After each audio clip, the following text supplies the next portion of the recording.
नमस्कार, मैं सदानंद पाल। जिंदगी हर समय भिन्न भिन्न स्थिति में भिन्न भिन्न मोड़ पर आती रहती है। जिंदगी का अचानक मुड़ना, अचानक उफान लेना, अचानक गर्त में जाना, ये किसी के समझ में नहीं आता है। उसी तरह परीक्षाएं होती है। परीक्षा का भावुक अर्थ पर जोड़ इच्छा यानी दूसरे की इच्छा से है। परीक्षा इस तरह की होती है कि जिसे हम नहीं जानते हैं, और लोग प्राय इसे गेस यानी अनुमान, गेस पेपर के रूप में कोचिंग वाले हो या टीचर हो या हमारे गुरुजन हो, ये एक संभावित प्रश्न के रूप में परीक्षा को देते हैं। परंतु जो दरअसल होती है परीक्षाएं ऐसी होती नहीं है।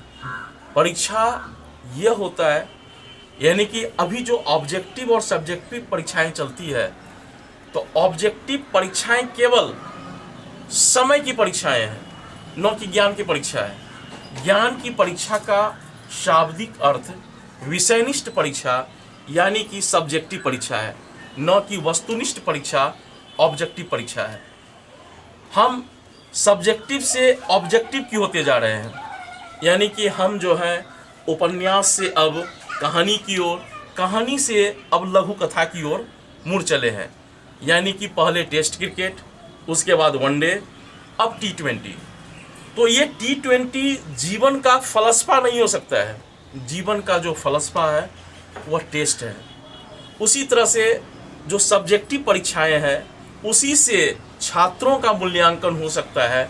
अन्यथा ऑब्जेक्टिव परीक्षाएं सिर्फ केवल समय बचत की परीक्षाएं हैं।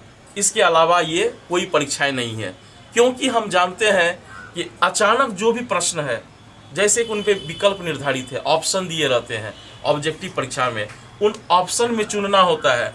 और उन ऑप्शन में जो कन्फ्यूज पैदा करते हैं, जैसे ई ऑप्शन प्राय दे दिया जाता है, इनमें से कोई नहीं, इनमें से सभी, या इनमें से दो से अधिक।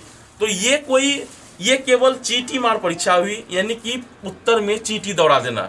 ऑप्शन यानी चींटी जो है जिस ऑप्शन में चले जाए वह ऑप्शन सही है। इसलिए मेरा यह मानना है कि परीक्षा सब्जेक्टिव का होनी चाहिए, ऑब्जेक्टिव का नहीं। जी धन्यवाद।